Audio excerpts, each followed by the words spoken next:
好嘅，觀眾朋友大家好啊，我係大斌。咁今日大斌嘅話咧係嚟到我哋惠州市惠陽區一個中心位置啦。介紹大斌身後呢個天安龍城呢個屋苑啦，係俾到我哋嘅觀眾朋友嘅。咁我而家所在呢個位置咧，係喺我哋天安龍城嘅一個自帶商業體啊，就係天安里門口啦。咁攝影師可以俾我哋觀眾朋友睇一睇，即係呢個天安里廣場嘅話咧，其實就即係基本上可以吊打好多嗰種即係中細型嘅一個商超噶啦。因為佢呢個裏面嘅話咧，除咗有呢個科技數碼啊，同埋我哋一個汽車售賣之外嘅話咧，仲包含咗好多餐飲嗰啲即係飲食嘅嘢啊，係喺裏面嘅。所以嘅話咧，呢個位置絕對咧係 OK 嘅。如果唔係嘅話咧，佢都唔會有咁繁華一個位置。咁其實天安龍城呢個屋苑嘅話咧，大斌之前咧係有拍過嘅，只不過嘅話咧唔係喺而家呢個賬號嘅，而家大斌啦再同我哋嘅觀眾朋友講一講呢個屋苑先。咁天安龍城呢個屋苑嘅話咧，其實佢無論佢嘅一個位置啊嗱。呢個係我哋一個中心位置，首先佢係我哋惠陽區嘅中心位置之餘，佢嘅配套自己嘅配套啦，都係好 fit 嘅。跟住嘅話咧，嗱喺呢個天安里呢個門口呢度嘅話咧，係仲有一個公交車嘅。呢個公交車車站嘅話咧，係四通八達嘅，可以去深圳又得可以去我哋一個惠城又得，即係去到邊度咧都係冇問題噶。因為天安龍城呢個屋苑，記住係喺我哋嘅惠陽區嘅中間嘅位置。咁而家大斌嘅話咧，就去到我哋一個沙盤嗰度，同我哋嘅觀眾朋友詳細介紹一下，即係我哋天安龍城有咩商業配套，以及佢而家賣緊喺邊度。靜雞雞同觀眾朋友講一句啦，我哋而家呢個天安龍城嘅話咧，係一個河景房嚟嘅，冇錯係河景房。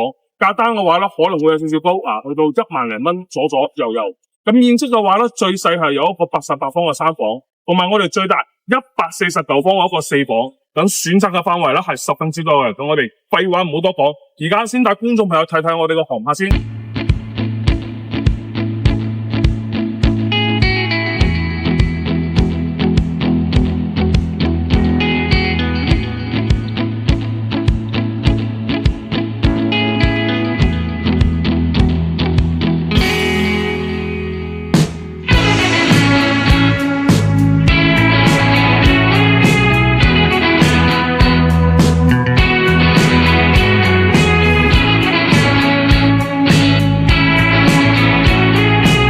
好嘅，咁而家大斌嘅話就嚟到我哋呢個市中心呢邊啦，主要咧係嚟到呢度，係同我哋嘅觀眾朋友講講我哋嘅沙盤同埋我哋嘅區位先。咁先同觀眾朋友講講我哋區位先。攝影師請移步嚟呢邊睇睇。咁我哋而家嘅話咧係所在於呢個位置啦，就係我哋個天安龍城啦。咁頭先大斌嘅話咧係喺個廣場嗰度同觀眾朋友做一個介紹嘅，然之後嘅話咧再就近嘅話就後面呢一忽啦。咁天安龍城嘅話咧，佢係分2期開發嘅。我哋可以將呢一邊當做我哋嘅1期，然之後後面嗰塊嘅話咧係當做我哋嘅2期嚟進行一個即係開發嘅。咁2期嘅話咧係啱攞到所謂嘅一啲即係開發證書之類嘅啦。咁而家再售緊嘅咧就係我哋嘅1期啦。1期嘅話咧就係呢一忽。咁可以從呢個區位圖睇得到啦。我哋呢個天安龍城嘅話咧，其實佢周邊嘅配套咧係比較齊全啲嘅。咁呢邊呢一個半島文化公園嘅話咧，距離我哋呢個天安龍城嘅話咧，只有大概600米個距離啦。行路過去嘅話咧，都係 OK 嘅，都唔會話太遠。咁如果覺得500-600米都覺得遠嘅話咧，咁下面呢一個人民公園嘅話咧，就仲近啦。呢個人民公園嘅話咧，過條馬路咧就可以到達得到噶啦。呢個咧就係除咗佢門口一個商業體嘅配套之餘嘅話咧，佢周邊嘅一個公園文化啦。咁藍地呢一個嘅話咧，其實就係我哋一個淡水河嚟嘅，冇錯。我哋天安龍城嘅話咧，係一個河景房嚟嘅。咁喺河景房嘅呢邊呢個位置嘅話咧，係仲有一忽係我哋呢個即係淡水古城啊，係一個抖音上面喺網上面係比較出名嘅一個即係景點嚟嘅。我哋嘅港人朋友如果係過到嚟呢邊嘅話咧，其實可以喺呢個景點呢邊睇一睇遊玩一下啦，都係冇乜太大問題嘅。咁最重要嘅係咩咧？大斌係同觀眾朋友講過，我哋呢個天安龍城嘅話咧，係喺我哋嘅惠陽區政府中心位置啦。咁下面呢個嘅話咧，就係我哋一個惠陽政府嚟噶啦。咁包括我哋好多啲咩港澳通行證嗰啲辦理啊，都係可以喺呢個惠陽政府呢度進行一個辦理嘅。咁睇到呢度啦，咁港人朋友最關心嘅係咩咧？就係我哋一個交通同埋我哋嘅醫療啦。先同觀眾朋友講講我哋嘅交通先啦。我哋門口嘅話咧，係喺呢個位置有一個公交車站嘅。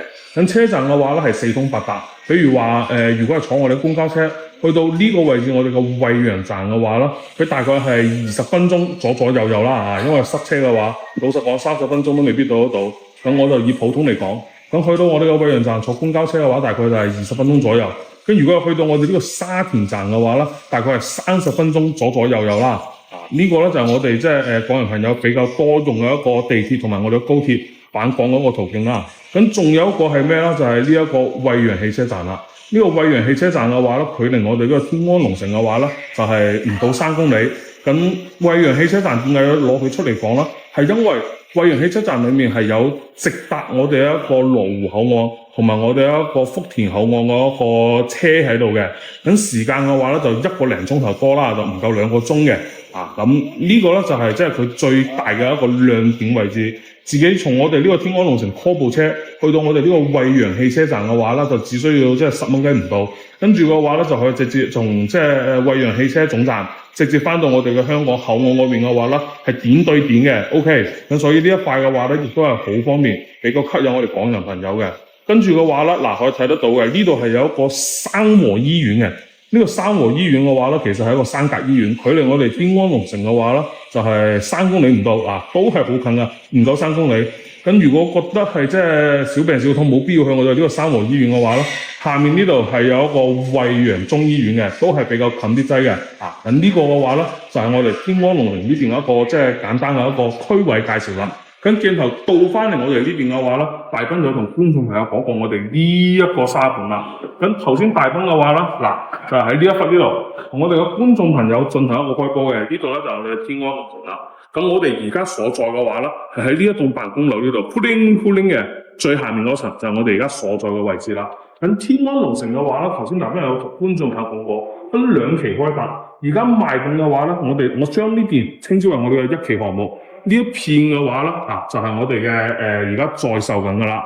咁仲有一片嘅話咧，就後面嗰塊就個透明嗰度睇唔睇到？透明呢一忽嘅話咧，就係我哋即係2期待開發嘅狀態。咁可以睇到啦，其實即係我哋元能嘅話咧，做得比較好嘅。有我哋嘅即係運動場包括我哋嘅幼兒園以及我哋港人朋友最關心亦都係最注重嘅一個泳池，喺我哋呢個屋苑裏面嘅話咧，都係有嘅。咁樓下呢度嘅話咧，除咗係有我哋嘅天安里廣場之外嘅話咧，佢仲係有好多街鋪組合而成嘅。咁我哋呢個即係1期呢一塊嘅話咧，其實佢係有3個出入口嘅。呢邊嘅話咧係一個小區嘅出入口，咁呢邊嘅話咧又係有一個，後面嗰度嘅話咧又係有一個嘅。咁到我呢個位置啦，大斌就同觀眾朋友講啦，而家賣緊嘅話咧係我哋呢個6棟、7棟、8棟呢3棟。其他嘅話咧，就基本都係賣晒啦，都係賣晒啦。呢邊嘅話咧，居住嘅大多數80%都係本地人嘅，好少話炒房客嘅存在嘅。咁而家賣緊嘅6棟、7棟、8棟嘅話，佢在售嘅積數啦，就有我哋呢個88方嘅一個即係3房2廁啦，就係呢一度。呢2梯嘅話咧，就係我哋嘅3房2廁。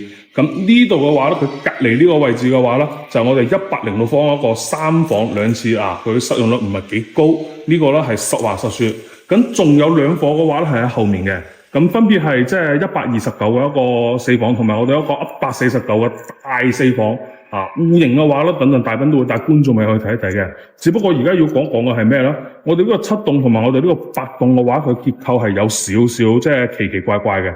因為佢7、8棟嘅話，佢係分1、2單元嘅。比如話我哋呢個7棟佢1單元嘅話咧就係呢邊啦。1單元嘅話咧，佢係2啲4房。咁佢個7棟2單元嘅話咧就係2啲3房。即係多多少少係有少少奇怪，只不過如果係即係中意睇元能嘅話咧，大斌係建議我哋嘅觀眾朋友咧考慮低樓層望花園嘅。如果係中意睇河景嘅話咧，我哋可以選擇即係後面嘅，睇住我哋一個淡水河嘅一個即係戶型啦，都係冇乜太大問題嘅。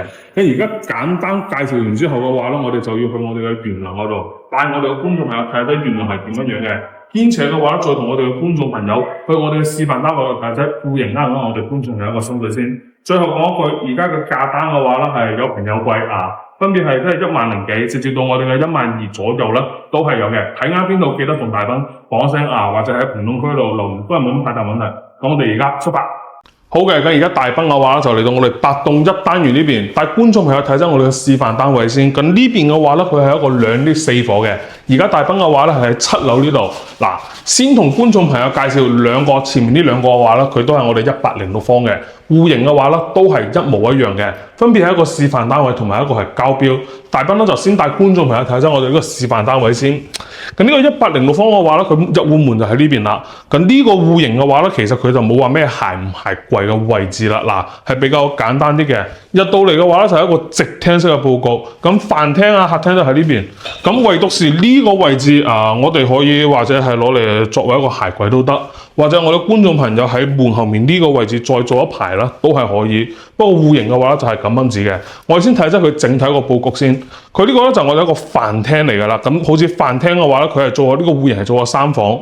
咁好似佢咁樣擺嘅話咧，其實都係 OK 嘅。擺多2張凳嘅話咧，都係夠用。咁廚房嘅話咧，嗱就係雙邊開嗰個設計啦。呢邊嘅話咧就洗菜嘅地方，咁呢邊嘅話咧就係炒菜啊、擺啲嘢嘅地方啦。咁我哋都可以睇到佢呢個位置嘅話咧係比較富裕啲嘅。跟住出邊呢度嘅話咧係仲有一個細露台嘅，亦都叫生活陽台。咁呢個生活陽台嘅話咧，其實就係攞嚟擺啲洗衣機啊，跟住曬衣服嘅話咧都係冇乜太大問題。景觀嘅話咧就只能講係比較一般啲㗎啦。咁呢個戶型嘅話，其實大斌覺得就係實用咗啦。就相對嚟講低嗰啲，其他嘅話咧都冇話咩一個太大嘅弊端啦。我哋再嚟睇下我哋呢個客廳先。咁其實呢個客廳對於即係2-3個人居住嘅話咧，絕對咧係夠嘅，差唔多3米半一個開間，闊度嘅話咧係真係好闊落嘅。跟住佢呢個戶型嘅話咧，低樓層嘅好處係咩咧？低樓層嘅話咧，就係佢可以有一個咁長嘅露台。嗱，呢個露台嘅話咧係絕對夠長啊，因為呢個露台嘅話咧係接近6米。低樓層嘅好處係咩咧？我哋而家係7樓，低樓層嘅話咧就係一望出去，嗱對住嘅咧就係我哋成個小區一個園林啦。咁可以睇得到呢個綠化嘅話咧係比較 OK 啲嘅。嗰邊嘅話咧，嗱嗰邊嗰度藍藍地嘅話咧，呢邊唔知睇唔睇得清？嗰度嘅話係我哋一個泳池嚟嘅。相信我哋嘅觀眾朋友通過我哋嘅航拍啊，都係睇得一清二楚嘅。咁呢個戶型嘅優勢咧就低樓層跟住嘅話咧係可以望到我哋嘅園林景觀，係比較舒服嘅。高樓層嘅話咧，其實呢個戶型大斌唔點樣推薦，就係因為佢高樓層嘅話咧，你想睇景觀你就只能夠探個頭出去唔係嘅話咧你就只能夠睇到對面嘅樓。OK， 我哋繼續行入嚟睇下我哋剩低嘅3間房先。咁呢個咧係第一間房，其實呢個房間嘅話咧，佢張床嘅話係正正經經嘅。出邊呢度嘅話咧，其實你可以作為一個窗又得，或者係拆咗佢，跟住嘅話咧將呢間房拖出去都得。但係呢個嘅話咧就取決於我哋觀眾朋友設計，需唔需要更多間房跟住呢邊嘅話咧，其實佢預留咗一個衣櫃嘅位置嘅。OK， 呢個咧就係我哋第一間房。然之後嘅話咧，公區洗手間咧就係喺呢度啦。呢度嘅話咧就係我呢個洗手間嚟嘅。即係鏡櫃呢啲嘢嘅話咧，都係有嘅。然之後嘅話咧，呢個位置就係我哋一個坐廁嚟㗎啦。跟住再後一啲嘅話咧，就我哋一個淋浴間。咁其實淋浴間嘅話咧係比較大嘅，轉身嘅話都冇乜太大問題。跟住嘅話咧，再睇下即係第2間房先。咁呢邊嘅話咧，其實就我哋第2間房啦。咁呢個飄台嘅話咧，駁唔到。咁如果係唔想浪費佢嘅話咧，一唔係就學佢咁樣佈置，一唔係話將床靠喺呢度，將個床墊放上去，用埋呢個飄台。咁樣嘅話咧，空間就唔會浪費。當然，即係按照佢咁樣子鋪排嘅話咧，其實空間嘅話咧，相信睇到都係比較闊綽同埋闊落啲嘅。跟住我哋睇埋最後一間房先。呢邊啦。呢度咧就係我哋嘅主人房啦。咁主人房嘅話咧，我唔中意佢嘅地方喺邊度咧？呢度一個7字一個轉角位，因為佢呢個位置係我哋主人房嘅一個私人嘅衛生間。咁睇到啦，衛生間嘅話咧係呈現一個正方形嘅。呢邊嘅話就洗手台，呢邊嘅話咧就坐廁。咁剩翻空間呢一個鑽石形嘅棘位嘅話咧，就只能夠攞嚟做一個淋浴間啦。咁佢因為即係空間有限啦，咁再往隔離行嘅話啦，就主人房啦。咁主人房嘅話咧，好似佢咁樣擺1.8米嘅床，然之後嘅話咧2個床頭櫃。呢度嘅話咧7字形嘅飄台，唯獨是呢個飄台嘅話咧係俾我覺得係呢個106方一個亮點嚟㗎啦。基本上咧，我哋主人可以望到嘅，我哋呢個主人房都係望得到嘅。跟住最重要嘅係咩咧？衣櫃嘅話咧係喺呢度。係有衣櫃嘅位置嘅。呢一忽嘅話都係我哋嘅衣櫃位置嚟嘅。呢個咧就係我哋106方呢個3房2廁嘅戶型啦。咁我哋而家嘅話咧去隔離睇睇我哋呢個天安龍城嘅交付標準先。我哋就快速望一望，咁似呢個啦就係佢個交付嘅標準嚟啦。生係一個智能鎖嚟嘅，呢個咧係佢嘅交標。跟住嘅話咧，地磚係採取一個60乘以1.2米嘅標準。呢度咧就係佢一個地屋客廳嘅一個交付標準啦。有呢個電視嘅背景牆，同埋我哋呢個雙眼皮吊頂啦，都係有嘅。然之後嘅話咧，鞋櫃係喺呢邊。咁即係鞋櫃，我就會覺得比較即係另類啲咯，就喺呢一個位置。我哋再出嚟呢邊睇下真我哋成個廚房先。咁望到呢個嘅話咧，佢都係嗰個膠錶嚟嘅，包括呢個係可以拉伸，而且佢呢度嘅話咧係有一個淨水器嘅。嗱，攝影師行過嚟俾觀眾睇一睇，呢度嘅話咧係有一個淨水器嘅。灶頭抽油煙機嘅話咧都係齊全嘅。咁呢一個係我哋嗰隻露台就冇咩噶啦，出邊嘅話咧就係簡簡單單嘅。OK， 咁我哋而家話啦，再去睇真我哋房間嘅膠錶係點樣嘅。咁呢度咧就第一間啦，空調嘅話咧係有嘅，然之後嘅話咧嗱，佢係採取咗一個木地板嘅佈局，跟住門嘅話咧係同木地板差唔多嘅原木色嚟嘅，呢個咧亦都係佢一個交付標準嚟嘅。跟住我哋再行過嚟睇一睇，嗱，似洗手台、鏡櫃，後面係仲可以放嘢嘅，然之後嘅話咧下面仲可以放嗰啲嘢，跟住裏面呢度嘅話咧，馬桶係一個普通馬桶，但係搭配咗一個插座，可以將佢升級成為智能馬桶蓋。跟住呢啲咁嘅配件嘅話咧，全齊，亦都係佢一個交付標準嚟嘅。咁呢個咧就係我哋天安龍城嘅膠錶啦。咁我哋再睇睇主人房啦。主人房嘅話咧，其實佢嘅呢個衛生間同我哋嘅公區衛生間膠錶咧都係一模一樣嘅。咁呢個咧就係106方嘅交付標準。咁如果中意呢個戶型嘅觀眾朋友咧，記得同大斌點個 like 加個 WhatsApp 或者 WeChat 都係冇問題嘅。我哋可以喺評論區度留言一齊探討，即係呢個戶型到底適唔適合我哋嘅觀眾朋友。然之後呢邊嘅話咧，首期係要俾20%嘅。然之後嘅話咧，中意嘅觀眾朋友記得點個 like。好嘅，咁而家呢一個嘅話咧就係我哋129方嘅南北對流4房啦。我哋可以過嚟睇下即係。咁呢個戶型嘅話咧，佢一入嚟呢度咧就係我哋一個鞋櫃嘅位置啦。咁門口呢邊嘅話咧係有一間房嘅。呢個房間嘅話咧其實並唔算細嘅喎。嗱，觀眾朋友睇，1.5米嘅大床，然之後2隻床頭櫃，仲有一個衣櫃嘅位置。最重要係咩咧？佢呢個飄台嘅話咧係可以望到我哋成個河景嘅。我哋再通過呢間房嘅話咧，入到嚟我哋呢個南北對流嘅餐客廳先啦。嗱，呢邊嘅話咧係我哋個客廳位置嘅，亦都係呢個戶型嘅點睛之筆。點睛之筆唔係話佢一個客廳嘅闊度係有幾大啊，而係出咗呢個露台呢度嚟嘅話啦。嗱，呢個露台嘅話啦，首先佢係比較開闊啲啦，陽光線各方面都係比較好嘅。最重要係咩啦？行出嚟呢度一望，嗱，成片淡水河嘅話啦，都係盡在自己眼底下。跟住呢邊嘅話咧係我哋1期項目，對面嗰度嘅話咧就係我哋一個2期嚟㗎啦。但係2期而家仲冇動工添，哪怕動到工嘅話咧，對於我哋呢邊河景房嘅觀眾朋友嚟講嘅話咧，視線各方面都係冇乜太大一個遮擋同埋影響嘅。咁呢個咧就我哋129方南邊啊，即係我哋嘅客廳呢邊嘅一個情況。然之後嘅話咧，我哋再睇下即係我哋嘅飯廳呢邊。咁呢個戶型嘅話咧，佢飯廳相對嚟講嘅話咧，係細翻啲㗎啦嚇，咁即係6人台、4人台嘅話咧，都係 OK 嘅。如果人少嘅話咧，好似佢咁樣擺嘅話咧，都係冇乜太大一個問題。咁出邊呢度嘅話咧，係仲有一個露台嘅。咁其實呢個露台嘅話咧，佢就係作用於就擺啲咩洗衣機啊、熱水器啊，跟住嘅話咧喺呢度晾晒我哋嘅衣服嘅話咧，都係差唔多嘅。跟住嘅話咧，佢廚房咧就係喺呢邊呢個位置，我哋一步步嚟望一望。廚房我嚟講嘅話咧，相對咧就係細咗啲㗎啦。反而仲細咗翻些少先，咁呢次呢個位置預留到一個雙開門嘅雪櫃位啦，就係真係差唔多噶啦，會顯得比較擁擠啲。129方，老實講呢個廚房我覺得係細咗翻些少嘅。然之後我哋行過呢邊嚟睇埋我哋剩低3個房間先，一直嚟睇，從呢邊開始。咁呢個戶型嘅話咧，其實呢個位置啊，因為佢後面呢個嘅話咧係承重牆拆除唔到嘅。咁呢度咧係嵌入去啊！我哋可以做隻櫃或跟住擺啲自己中意一啲水晶啊得，或者係擺啲自己中意即係可以分享嘅展品啦，都係冇問題嘅。咁呢度咧就係我哋一個公區洗手間啦。咁公區洗手間其實可以咁樣講嘅話咧係細比較多嘅。嗱，我入嚟呢邊對比一下啫，即係對比於頭先個108方、106方嘅話咧，真係細咗啲嘅。不過細還細，座廁、洗手台呢啲嘅話咧都係齊全嘅。咁第二間房嘅話咧就係呢度啦。第二間房嘅話咧，都係一個河景房嚟嘅。嗱，1.5米嘅大床、床頭櫃，跟住呢度嘅話咧係仲有一個飄台。咁如果係要裝埋衣櫃嘅觀眾朋友啦，將呢個床位呢邊一靠，同呢個飄台利用起身嚟，呢邊就有位啦。河景房，一線河景房啊！呢個房間住喺呢度啦，係真係舒適嘅。佢雖然話即係嗰隻廚房啊，包括我哋嘅飯廳唔算話大，但係佢啲房間確實係夠大夠實用啊。似呢個房間咁，你話瞓人又得，或者係攞嚟改造成為一個即係雜物間啊，或者係一個茶室嘅話啦，都係冇問題嘅。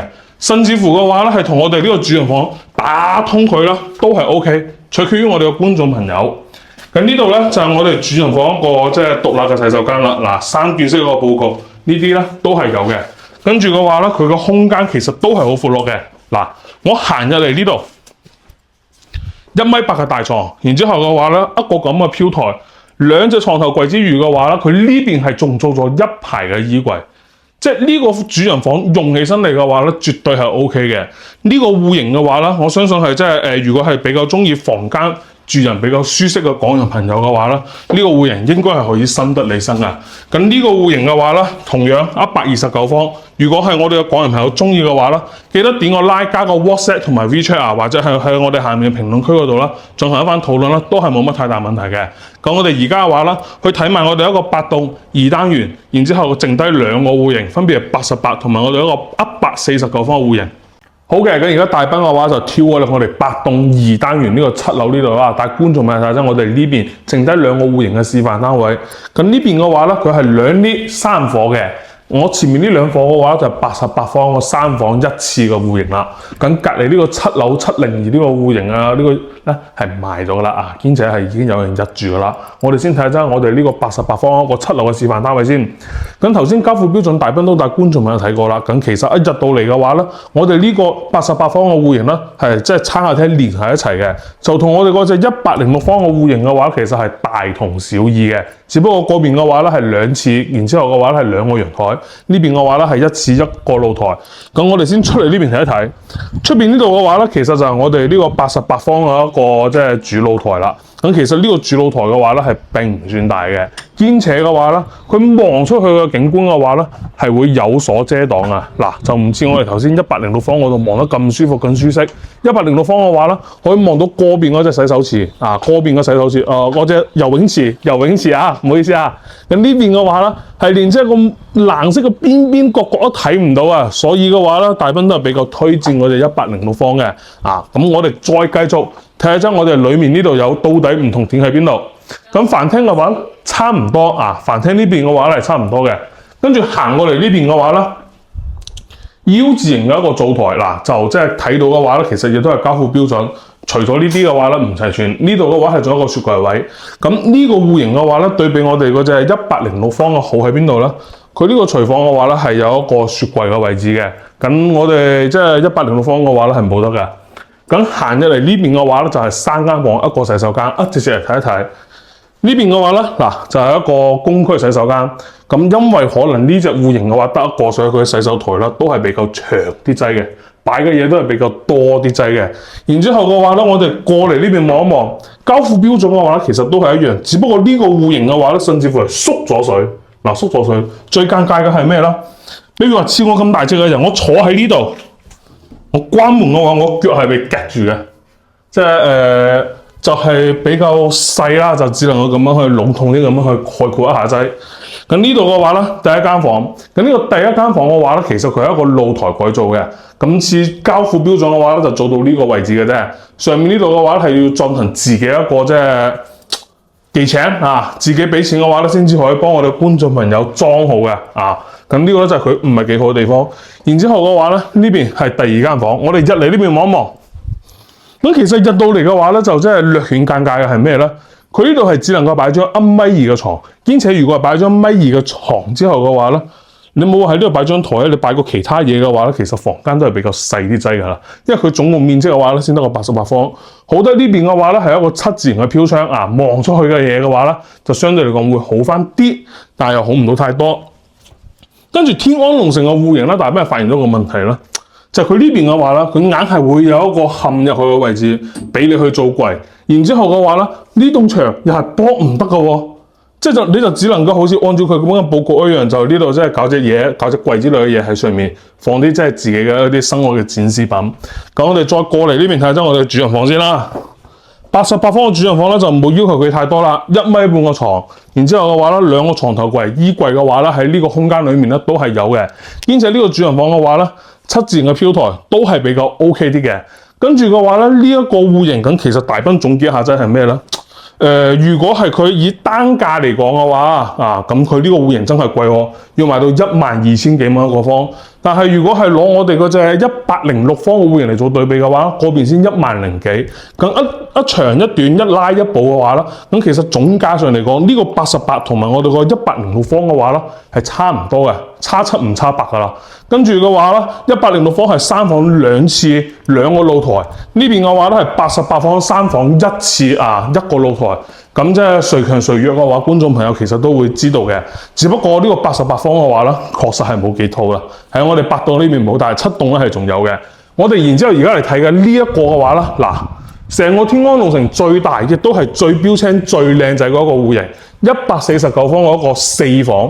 咁呢個戶型嘅話咧，係因為呢度嘅話咧係一個3 lift 啊，因為呢度嘅話咧係一個2 lift 3房嘅，而且嘅話咧佢呢度呢部 lift 啊，基本上可以話係一個獨享嘅。然之後嘅話，門口呢方位置嘅話，甚至乎仲可以擺啲其他嘢嘅。OK， 咁呢個149方嘅戶型啦，跟住大班視線入嚟睇睇。一入到嚟嘅話咧，唔係佢嘅客廳，而係佢交付標準嘅櫃。有其他戶型嘅話咧，就得咁啲擠。呢隻嘅話咧係拉到嚟呢一度，即係牌面係絕對做到噶啦。然之後嘅話咧，4米一個客廳。喺我哋149方，我當佢150方嘅話咧，呢個客廳顯得咪比較細啲咧。但係佢呢邊並唔係話我哋一個飯廳嚟嘅喎。呢度嘅話咧係俾我哋即係尊貴嘅上帝喺呢邊，即係放啲酒喺度品酒嘅喎。呢個位置嘅話咧係佢稱之為一個品酒區嘅。OK， 所以呢個戶型嘅話咧，佢客廳大就係咁樣嘅原因。跟住飯廳喺邊度？嗱，過嚟睇一睇。即係呢個飯廳，其實我可以好直白咁講，係相對嚟講細咗啲。但係嘅話，佢嘅格調啊，呢種咁嘅戶型係講格調噶啦。佢嘅格調嘅話咧係比較好嘅，因為呢邊嘅話就單純係一個餐廳嘅位置，佢唔同我哋嘅客廳連起身嚟。跟住嘅話咧，廚房就喺呢度啦。我甚至乎可以咁樣講，呢個廚房嘅話同我哋飯廳差唔多大，但係嘅話咧，咁大嘅廚房嘅話，亦都有佢好處嘅，就係佢使用空間比較多啊。雪櫃嘅位置咧，亦都係雙開門嘅雪櫃位置嚟嘅。跟住嘅話咧，廚房我係甚是喜歡啊，真係好中意嚇，因為佢夠大。跟住嘅話咧，我就帶觀眾朋友兜一兜過嚟呢邊睇一睇。呢度嘅話咧，就我得個露台啦。呢個露台嘅話咧，佢絕對係可以對得住我哋149方呢個戶型啊。因為佢呢個咧係一個270度嘅露台，攝影師從呢邊可以兜個圈俾我哋嘅觀眾朋友睇一睇，即係呢個視線嘅話係冇任何遮擋，兼且呢個露台嘅話咧，呢一忽係可以俾我哋嘅觀眾朋友坐喺度，即係飲啲 coffee 跟住嘅話咧，或者喺樓下點杯瑞幸嘅話咧，攞上嚟呢度睇住佢都係冇乜太大問題。佢係連接住啦，我哋呢個客廳嘅係連起身嚟嘅，跟住客廳呢邊嘅話咧就相對嚟講係窄一啲啦。因為嘅話咧係要即係保障到我哋呢個149方嘅客廳一個舒適性啱先。咁我哋而家嘅話咧，繼續去睇一張我哋嘅房間嗰邊嘅報告。咁因為佢係接近150方嘅戶型啦，咁佢房間嚟講嘅話相對都係比較 OK 啲嘅。嗱，似呢度1.5米嘅床，2隻床頭櫃，跟住呢邊嘅話咧係仲有一個衣櫃嘅位置，仲可以望住我哋嘅光景房添。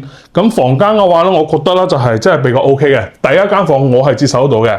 然之後嘅話咧，但呢度就係公區洗手間啦。其實冇乜好睇嘅，因為佢交付標準係統一㗎。如果我哋觀眾朋友係睇到之前嘅話，咁呢個洗手間嘅話，你都知道佢嘅交標係點樣㗎啦。空間嘅問題啫。然之後行過嚟呢邊，第二間呢間房嘅話咧，1.2米嘅床，跟住呢度擺咗張書台，一個床頭櫃，空間嚟講嘅話就細咗啦。兼且隱私性嘅話咧都係差咗。嗱，對面呢度嘅話咧。嗰隻戶型就係我哋嗰隻88方一個露台嚟㗎，咁係直接對住我哋呢個房啊。如果呢間房要保障隱私性嘅話，必須拉起個窗簾嚟，或者我哋唔好咁樣擺啦，用埋呢個飄台，擺個榻榻米喺下面，上面有隻床墊，間房咧就會大翻啲。雖然係150方，但係嘅話咧，不可否認嘅係咩？天安龍城嘅戶型佢有一個使用率確實係比較低啲劑。同樣呢間房嘅話咧，1.5米嘅大床。即係成個空間嘅話咧，係絕對充足嘅。跟住嘅話咧，都可以將呢間房作為即係主人房嚟用都冇問題嘅。除咗少咗個廁所，景觀空間完完全全係對得住149方呢一個面積數嘅。我哋睇咗最後嘅主人房。主人房呢度嘅話，其實佢係做咗一個即係我哋嘅衣帽間嘅。我哋等下再講。跟住嘅話咧，嗱，呢度就係我哋主人房嘅空間啦，1.8米嘅大床，即係空間嘅話係絕對夠闊躍嘅。住起身嚟嘅話咧，都係舒適嘅。只不過呢一個即係飄台呢個窗台望出去嘅話就尷尬啲，因為對面嗰度嘅話咧，同樣都係被88方嘅隻戶型啊擋住咗，兼且望出去嘅視線啊、視野各方面嘅話咧，其實唔係咁 fit，唔係咁靚仔。跟住我哋再睇下，就係行過嚟呢邊睇一睇。